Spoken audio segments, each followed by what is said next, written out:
এই মুহূর্তে আজকে আপনাদের প্রথম সর্বদলীয় বৈঠক এবং তারপরে বিয়ে কমিটির বৈঠক। প্রথমত হচ্ছে যে শোভনবাবু এবং কুণাল ঘোষরা দাবি করেছেন যে তাদেরকে কেউ ডাকেননি এই বৈঠকে, কী বলবেন? দেখুন, কুণালবাবু বা শোভনদেববাবু অফিসিয়ালি একটা লিডার অফ দ্য অপোজিশনের ডিমান্ড করেছিল বা অনারেবল স্পিকারের কাছে চিঠি দিয়েছিল। সেই চিঠি নিয়েই আজকে বিস্তর বিতর্ক, যেটা চিঠির কে অরিজিনাল সই করেছে, কে ডুপ্লিকেট সই করেছে, কে জাল সই করেছে, এই চিঠি নিয়ে যখন গোটা রাজ্য বিধানসভায় উত্থাল বা সাধারণ মানুষও এটা নিয়ে চর্চায়, এটা একটা বিভ্রান্তিকর পরিস্থিতির মধ্যে আমাদের অষ্টাদশ বিধানসভার নবনির্বাচিত স্পিকার সাহেব অফিসিয়ালি একটা এলওপি তাদের 58 জনের বা 60 জনের সই করা যে কাগজ জমা দিয়েছিলেন, সঙ্গে সঙ্গেই সেটাকে অনারেবল স্পিকার তাদের সিলমোহর দিয়েছে বা অফিসিয়ালি লিডার অফ দ্য অপোজিশনের চেয়ার তাদেরকে দিয়ে দিয়েছে। তো সেক্ষেত্রে আর যারা বিরোধী, আমি 2টো সিট জিতেছিলাম, একটা রিজাইন করেছি আমি একা, আমাকেও বিরোধী হিসাবে স্বীকৃতি দেওয়া হয়েছে এবং নওশাদ সেও 21-এর বিধানসভায় বিরোধী হিসাবে ছিল, সেখানে আজকেও তিনি আছেন। তো আমরা দেখতে পাচ্ছি যে বর্তমান অফিসিয়ালি বিরোধী তাদেরকেও চিঠি দিয়েছে, আমাদেরকেও চিঠি দিয়েছে সর্বদলীয় মিটিংয়ে এবং বিয়ে কমিটিতে, দুটোতেই।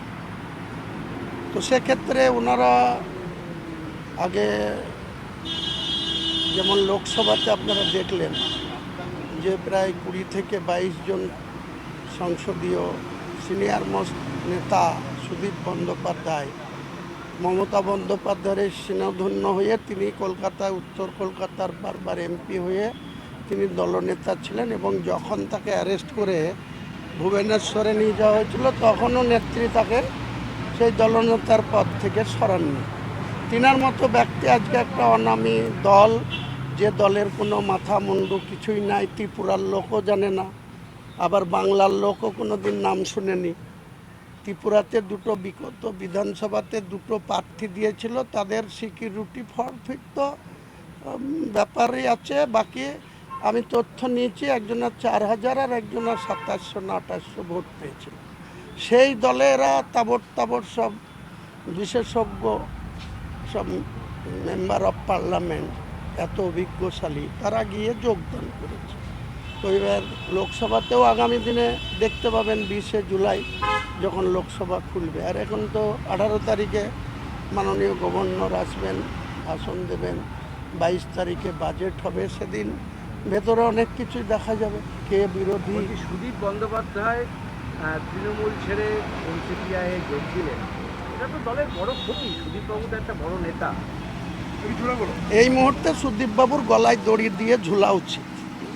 কারণ আমি বলবো, ওনার যদি ন্যূনতম সামান্যতম কৃতজ্ঞতা বোধ থাকতো, তাহলে মমতা ব্যানার্জির দল ছেড়ে এই 80 বছর বয়সে কিসের লোভে, কিসের লালসায় তিনি মমতা ব্যানার্জির দল ছেড়ে আবার একটা অনামী দল, যে দলকে কেউ চেনে না জানে না, সেই দলের লিডারশিপ করতে যাচ্ছে। শুনছি নাকি আবার আগামী দিনে এনডিএকে সমর্থন করবে, এক পা গঙ্গায় আর এক পায়ে ডাঙ্গায় সে আবার কেন্দ্রের মন্ত্রী হবে। ওর থেকে ওকে বট গাছ দেখে গলায় দড়ি দেওয়া উচিত।